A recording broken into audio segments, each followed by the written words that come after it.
Effective rate of interest में लिखें, the effective rate of interest is the actual rate compounded annually.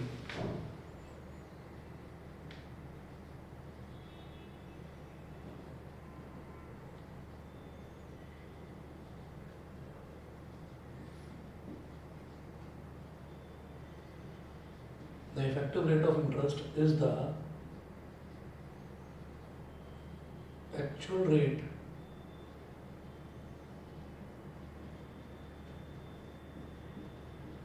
compounded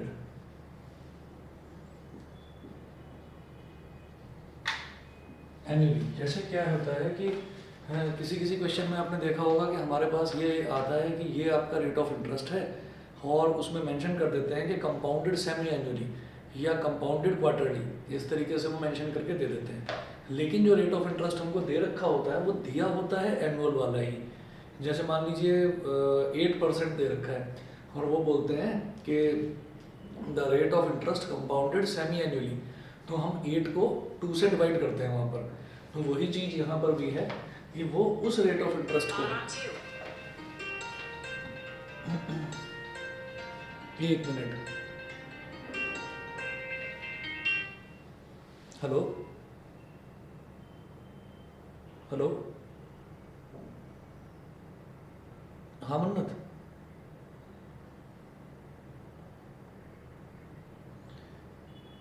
अच्छा अच्छा, हम चलो मैं देखता हूँ अभी क्या हो रहा है। मेरे पास भी रिटर्न टू मीटिंग लिखा हुआ आ रहा है। हो गई, चलो ठीक है, ओके।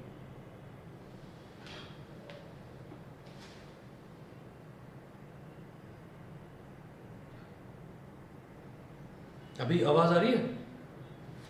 यस वीडियो भी दिखाई दे रही है? यस। चलिए ठीक है।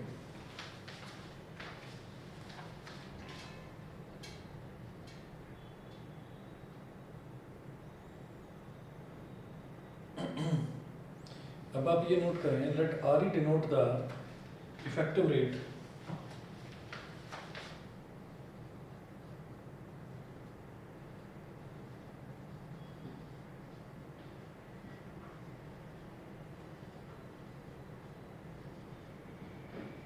let small re denote the effective rate, let re denote the effective rate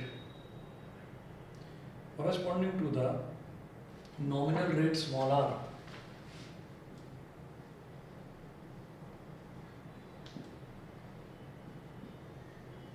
corresponding to the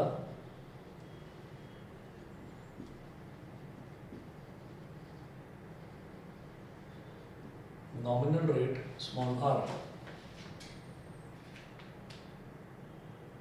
compounded m times in a year। Small r को अंडरलाइन करो, आर ई को अंडरलाइन करो,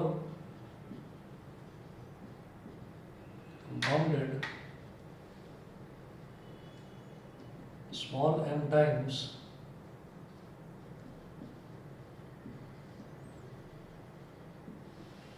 compounded small m times in a year in rate,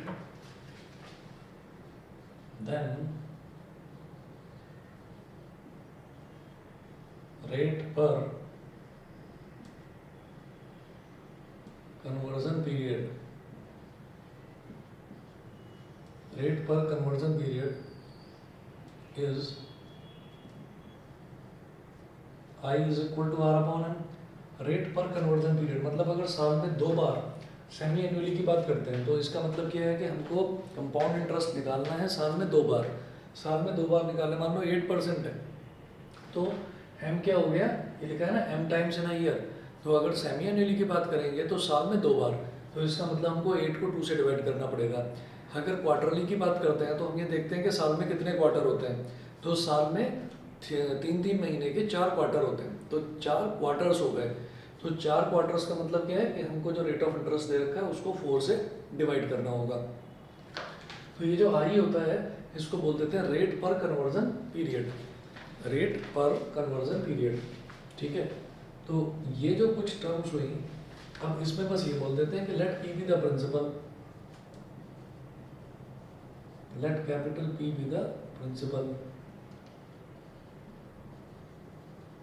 तो जो एक relation बन के आता है वो रिलेशन है P into one plus r e, then P into one plus r e is equal to P into one plus i की power m, P into one plus i की पावर m। यहाँ पर P से P cancel out हो गया, ठीक है। तो हमारे पास बचेगा one plus r e, one plus r e is equal to one plus r upon m की पावर m, ठीक है। ये रिलेशन याद रख लो, या one plus r is equal to one plus i की पावर m, ये याद रख लो, दोनों एक ही बात है। अच्छा, अब अगर यहाँ से आई कैलकुलेट करना है इफेक्टिव रेट ऑफ इंटरेस्ट, तो वन को उधर ले जाएंगे, ठीक है। तो वो एक ही बात है।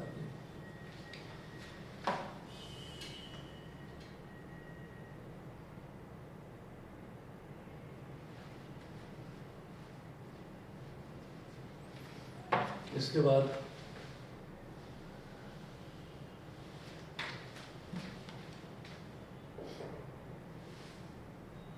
आप क्या करें, आप सीधा जो है क्वेश्चंस पर आइए। बस ये रिलेशन हमारे लिए सफिशिएंट है, और भी इन्होंने बात कुछ एक्सप्लेन कर रखा है, उसकी ज़रूरत पड़ी तो बता दूंगा, वैसे ज़रूरत जहाँ तक है पड़ेगी नहीं।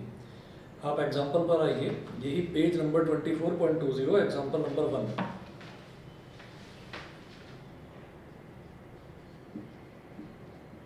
Page number 24.20, example 1। एग्जाम्पल 1 में देखिएगा, इन्होंने दिया है find the effective rate that is equivalent to a nominal rate of 8% compounded semi annually. मतलब आर जो है वो दे रखा है 8%, ठीक है। तो फर्स्ट पार्ट में वो पूछ रहे हैं सेमी एनुअली। सेमी एनुअली का मतलब ये है कि साल में 2 बार, यानी कि यहाँ पर जो स्मॉल एम है वो 2 हो गया। तो 1 plus r e is equal to 1 plus r upon m, 1 plus r upon m की पावर m। सेमी एनुअली का मतलब हो गया यहाँ पर m is equal to 2, m is equal to 2, मतलब कन्वर्जन पीरियड या पेमेंट पीरियड कितने हैं। पेमेंट पीरियड यहाँ पर साल में 2 होंगे, क्योंकि सेमी एनुअली पेमेंट करना है। तो यहाँ से आर ई हो जाएगा 1 प्लस 8 अपॉन 2 की power 2 minus 1। R e is equal to 1 plus 2 4 ज़ा 8, तो 1 प्लस 4 कितना हो गया 5, 5 का स्क्वायर माइनस 1, तो आर ई हो गया इफेक्टिव रेट ऑफ इंटरेस्ट। अच्छा हाँ है, एक चीज हम इसमें करना भूल गए कि ये जो आर निकालना था, ये जो आर निकालना था, इसमें 8 ना लेकर 8 अपॉन 100 यानी कि 0.08 लेंगे। ये बहुत बड़ी वैल्यू आ रही है। देखिए since r is equal to 8%, तो 8% का मतलब क्या हो गया 8 अपॉन 100 यानी कि 0.08, ठीक। तो 1 plus r e is equal to 1 plus 0.08 upon 2 की whole power 2। 1 plus r e is equal to 1 plus 0.04 की whole power 2। 1 plus r e is equal to 1.04 का स्क्वायर।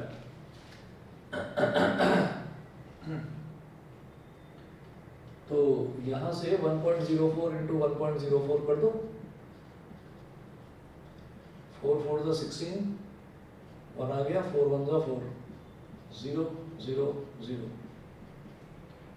4 0 1, 6 1 8 0 1, 1.0816, तो 1.08 बोल दो। 1 plus r e is equal to 1.08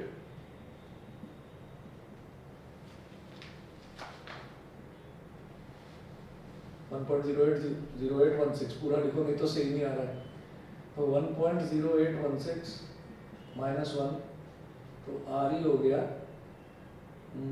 0.0816 ये आ गया। तो यहाँ से हम ये बोल देंगे कि आर ई जो है ये हो गया, पॉइंट को दो प्लेसेस इधर शिफ्ट कर देंगे परसेंटेज में कन्वर्ट करने के लिए, मतलब 100 से मल्टीप्लाई कर देंगे। ठीक, तो ये हो जाएगा 8.16%।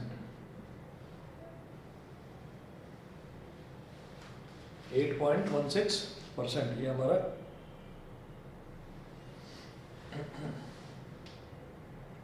बताइए जी, क्लियर है?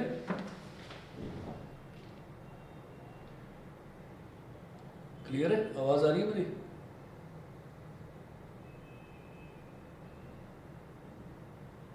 क्लियर। ठीक है। सेकंड पार्ट में हम बोल रहे हैं कि आपको इसको क्वार्टरली करना है।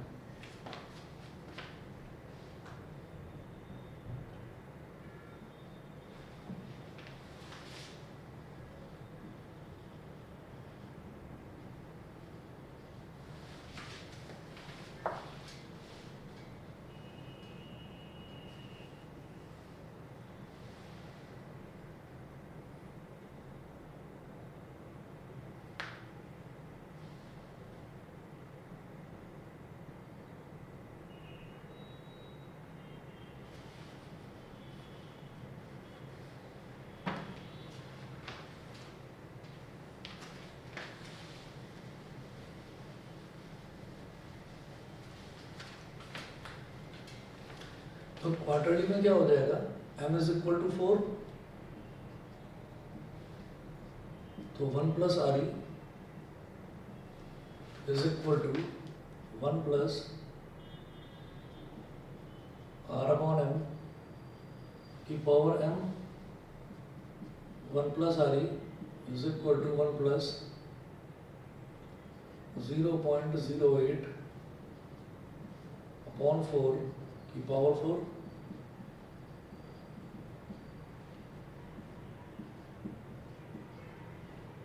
ये हो गया 1.02 की पावर 4। अब ये करना होगा 1.02 की पावर 4,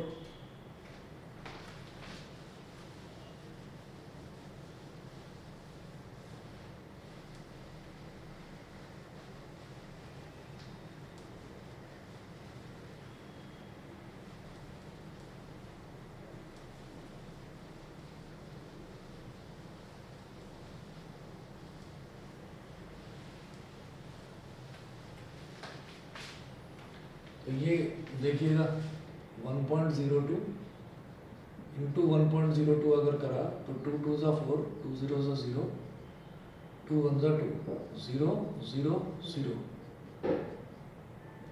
2 0 1, 4 0, 2 प्लस 2 4, 0 1, पॉइंट के बाद 2 डिजिट, पॉइंट के बाद 2 डिजिट, यानी कि पॉइंट के बाद टोटल 4 डिजिट्स। तो यहाँ से 1.0404, तो ये 1.02 का स्क्वायर आ गया। अब जो स्क्वायर है उसको स्क्वायर को फिर से उससे ही स्क्वायर से ही मल्टीप्लाई करेंगे तो पावर 4 आ जाएगी। तो 1.0404 ये इसका स्क्वायर आया था, इसको 1.0404 से मल्टीप्लाई कर देंगे तो 1.0404 का स्क्वायर आ जाएगा, यानी कि 1.02 की पावर 4 आ जाएगी। इसको मल्टीप्लाई करो, 4 4 ज़ा 16, 4 4 ज़ा 16, 4 1 ज़ा 4, 1 2 3 4 5 6 1 6 1 4, 3 क्रॉस लगाइए, 0 0 0 0 0, 4 क्रॉस 4 0 4 0 1, ये हो गया।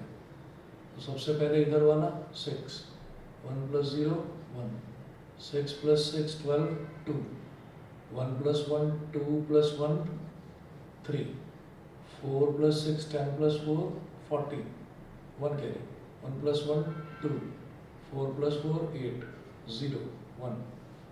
तो टोटल 8 डिजिट्स हैं, तो राइट से 8 काउंट करो 1 2 3 4 5 6 7 8 1 2 3 4 5 6 7 8। तो क्या आ रहा है 1.08243216। बड़ी वैल्यू है 1.0824 तक लिख लो बस। 1 + RE = 1.0824, यहाँ तक मेंशन करिए। 1 को उधर ले जाओ तो RE = 1.0824 - 1, तो RE = 0.0824। ये कितना हो गया RE? 8.24%। 8.24%। ये करने के बाद में फिर अगला देखिएगा, जो थर्ड पार्ट दे रखा है इन्होंने। थर्ड पार्ट में है कि कंटिन्यूअसली। अब इस कंटिन्यूअसली का मतलब क्या है, ये देखते हैं। तो ये मैं मिटा रहा हूँ, मैं इधर का मिटा रहा हूँ और इसमें ये बताता हूँ कि इंटरेस्ट कंपाउंडेड कंटिन्यूअसली का मतलब क्या है। कंटिन्यूअसली का मतलब ये है कि इंटरेस्ट जो है वो कंपाउंडेड करते ही जा रहे हैं, उसको करते ही जा रहे हैं। और कब तक करते जा रहे हैं, मतलब कितने पीरियड्स तक करते जाएंगे ये हमको पता नहीं है। मतलब कभी ऐसा होता है कि आप हर दिन कर रहे हैं उसको, कि हर दिन का आप इंटरेस्ट निकालें। कभी ऐसा होता है कि भाई आप हर 6-6 घंटे का इंटरेस्ट निकालें। कभी ऐसा होता है कि हर घंटे का इंटरेस्ट निकालें, हर मिनट का निकालें, हर सेकंड इंटरेस्ट रेट चेंज हो रहा है। तो जब इस तरीके का होता है तो क्या किया जाता है, और ये होता कहाँ पर है? ये होता है जैसे कि हम अगर सेंसेक्स की बात करें, सेंसेक्स यानी कि अगर शेयर मार्केट की बात करें, तो शेयर मार्केट में हर सेकंड पर, हर मिनट पर, हर घंटे, मतलब उसमें लगातार इंटरेस्ट रेट जो है वो चेंज होता रहता है। लगातार वो कंपाउंड इंटरेस्ट उस पर लगता रहता है। तो जब ये कहा जाता है कि भाई आप कंटिन्यूसली, आप ये कहें कि आपकी घड़ी हर समय चलती जा रही है, तो इसका मतलब हर समय जो है, हर समय इंटरेस्ट लगता जा रहा है। तो जब हर समय इंटरेस्ट लगता जा रहा है तो फिर आप उसको ये कहेंगे कि भाई कंपाउंड इंटरेस्ट जो है वो कंटिन्यूसली लगता जा रहा है। अब कंटिन्यूसली में कैसे कहते हैं, क्या तरीका है उसको करने का? तो मैं इसका थर्ड पार्ट कराने से पहले एक चीज़ समझाऊंगा, जो यहाँ पर मेंशन भी करा है इन्होंने, पेज नंबर 24.20 पर मेंशन भी कर रखा है ऊपर। आप यहाँ पर नोट करें कि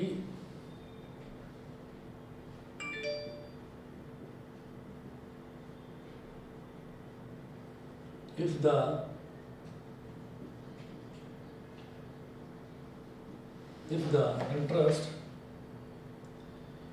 interest is compounded continuously,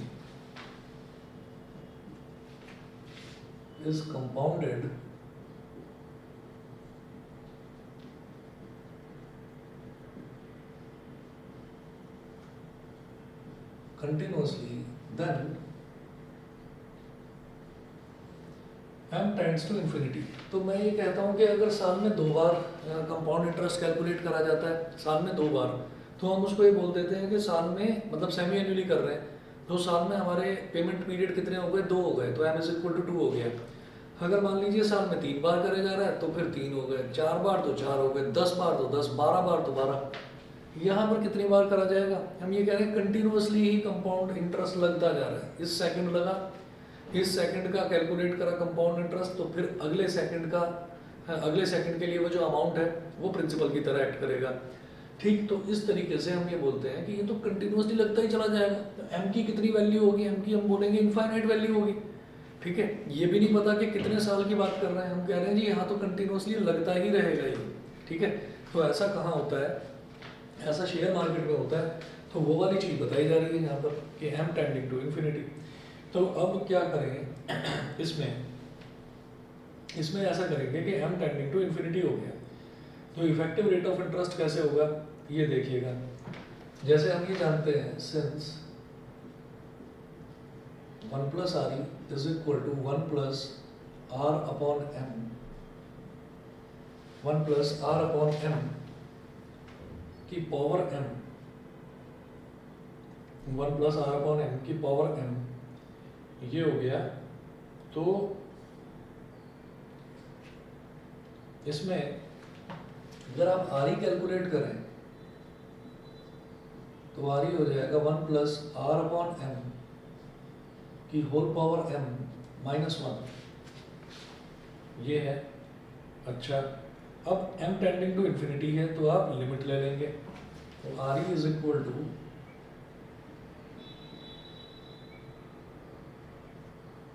limit m tending to infinity 1 plus r upon m की पावर m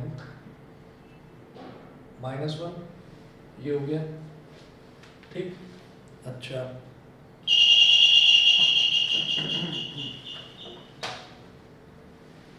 मन्ना तो 1 मिनट वेट करो।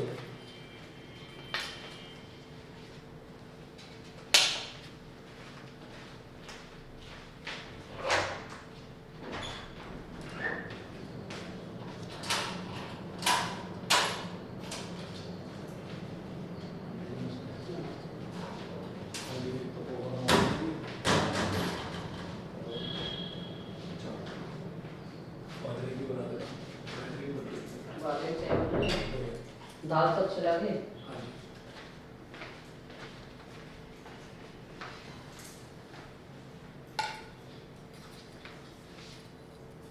शर्मिष्ठा आएगा ना?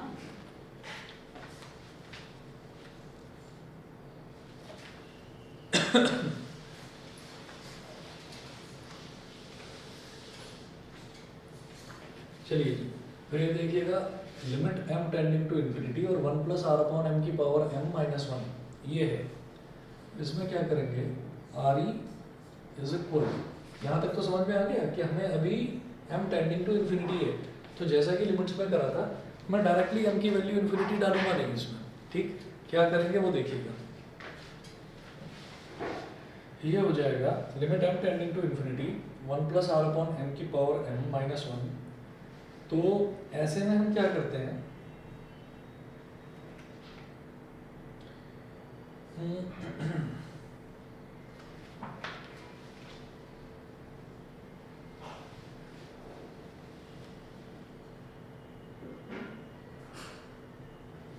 ये हो जाएगा r e is equal to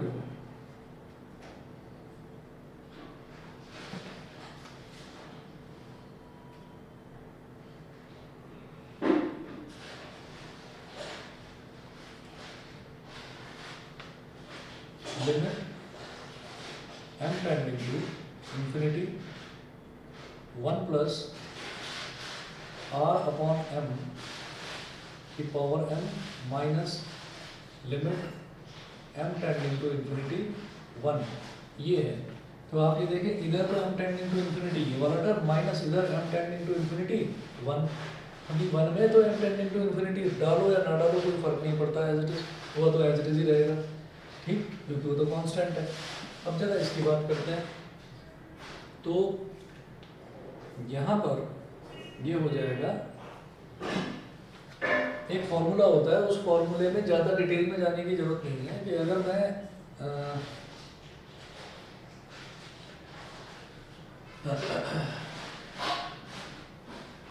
अगर हम limit x tending to 0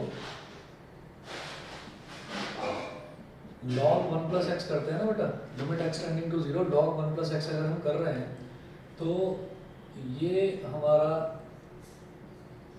log 1 plus x upon x, ये पूरा का पूरा 1 होता है। अब एक चीज और भी आपको पता होगा कि लिमिट x टेंडिंग टू 0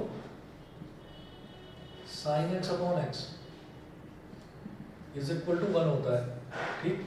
तो यहाँ पर क्या है कि अगर x को डायरेक्टली 0 रखा तो ऊपर आ गया साइन 0, नीचे भी 0 आ गया, तो साइन 0 अपॉन 0 जो इनडिटर्मिनेट फॉर्म होती है उसका रिजल्ट लिमिट्स में हमेशा 1 आता है। ऐसे ही यहाँ पर देखो कि x की वैल्यू अगर 0 डाली तो ऊपर log 1 आ गया, अगर x की वैल्यू 0 डाली तो 1 प्लस 0 यानी कि 1, तो न्यूमरेटर में आ गया log 1 का मतलब भी 0, और x की वैल्यू 0 डाली नीचे तो 0 है ही, तो ये भी 0 अपॉन 0 1 हो गया। अच्छा, log का जो रेसिप्रोकल करते हैं वो हो जाता है, log का रेसिप्रोकल ना कहें बल्कि जब हम log का उल्टा लेते हैं, मतलब जैसे हम साइन का उल्टा लेते हैं तो साइन इनवर्स हो जाता है। log को सिर्फ अगर log को डिनोमिनेटर में ले जाते हैं तो वो e की पावर में कन्वर्ट हो जाता है, और इसी तरीके से जब x का रेसिप्रोकल करेंगे, सिर्फ x का, ऐसे यहाँ log का करा, तो वो 1/x टेंडिंग टू 0 यानी कि वो x टेंडिंग टू इन्फिनिटी हो जाएगा। तो खैर उसमें आप डिटेल में मत जाइए, आप सीधा देखिएगा कि अगर ये चीज़ है तो यहाँ से ये 1 हट जाएगा और ये हो जाएगा e की पावर में लिमिट पहुंच जाएगी, e की power limit m tending to infinity, और ये वाली टर्म और ये वाली टर्म ये दोनों आपस में मल्टीप्लाई हो जाएंगे, r upon m into m, और यहाँ तो m टेंडिंग टू इन्फिनिटी डालने का कोई मतलब ही नहीं है क्योंकि ये तो कांस्टेंट टर्म है, तो ये तो 1 आ गया सीधा सीधा, इधर m से m कैंसिल आउट हो गया, तो अब limit m tending to infinity r रह गया, तो अब m तो यहाँ पर बचा ही नहीं है, तो उसको सब्स्टिट्यूट कहाँ करोगे, तो r इज अ कांस्टेंट, तो कांस्टेंट ही रह जाएगा, r इज इक्वल टू हो गया e की पावर r माइनस 1, ये समझ में आ गया, r is equal to Yes, sir. e की पावर r माइनस 1, ठीक है। हालांकि ये वाली चीज़ जो है ये आई कैसे है वो आपको बताई मैंने, लेकिन ये चीज़ पूछी नहीं जाएगी।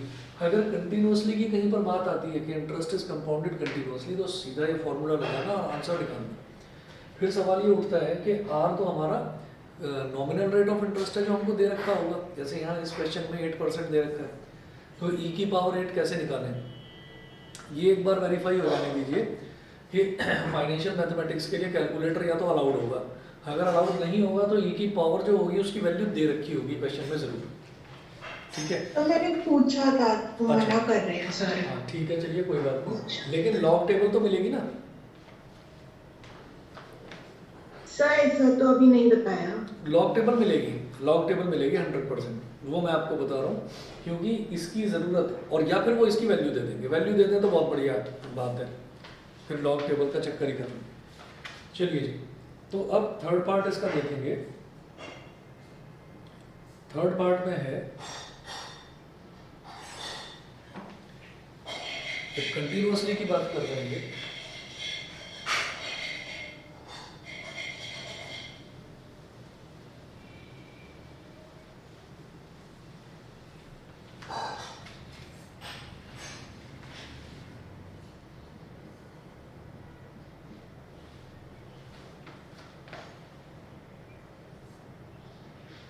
तो r e is equal to e की पावर आर माइनस 1, तो यहाँ क्या करेंगे ई की पावर 0.08 माइनस 1।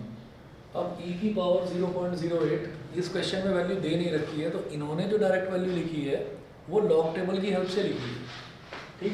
ई की पावर 0.08 का मतलब क्या है कि आपको एंटी लॉग कैलकुलेट करना है, ठीक है, मतलब लॉग टेबल में एंटी लॉग वाले सेक्शन में देखेंगे, ये मैं बता दूंगा आपको कैसे निकालते हैं। इसकी सीधा वैल्यू लिखिएगा 1.0833, 1.0833 माइनस 1 इज इक्वल टू 0.0833, ठीक है, तो क्या आ गया 8.33%, 8.33%। तो देखिए पहले वाले में था 8.16%, फिर number of periods, number of payment periods बढ़े, वो 8.24, तो 0 मतलब 8.16 से 8.24 ये बढ़ गया। फिर क्या हो गया, number of periods, number of payment periods कितने हो गए, इनफाइनाइट हो गए, एम टेंडिंग टू इन्फिनिटी। तो जब वो इनफाइनाइट हो गए तो आगे देखिए कि रेट ऑफ इंटरेस्ट जो है, इफेक्टिव रेट ऑफ इंटरेस्ट वो और बढ़ गया। तो इसी वजह से शेयर मार्केट में लोग इतना ज़्यादा इन्वेस्ट करते हैं क्योंकि उससे ज़्यादा रेट ऑफ इंटरेस्ट, उससे ज़्यादा रिटर्न कहीं पर भी मिलता नहीं है, इसीलिए इतना ज़्यादा करा जाता है। देख लो वहाँ पर सबसे ज़्यादा रेट ऑफ इंटरेस्ट मिलता है, ठीक है। अगला देखिएगा, money lender charges interest at the rate of 10 rupees पर 100 रुपीज़ पर हाफ ईयर, 10 रुपीज़ पर 100 रुपीज़ पर half year, payable in advance. अच्छा क्लास तो नहीं है तुम्हारी? तो 50 से है। अच्छा, interest at the rate of 10 rupees पर 100 रुपीज़। चलो तो एक काम करते हैं, फिर कल देखते हैं इसको, ओके सर। ठीक है। और मन्नत ऐसा हो सकता है कि कल सुबह ना लेकर क्लास, कल मैं हो सकता है शाम को या नाइट पे लूँ, मैं बता दूंगा। Okay sir. हाँ मैं बता दूंगा क्योंकि कल मैं हूँ नहीं, मेरे को वोटिंग के लिए जाना है कल, ठीक है सर। ठीक है। चलिए okay thank you sir. Okay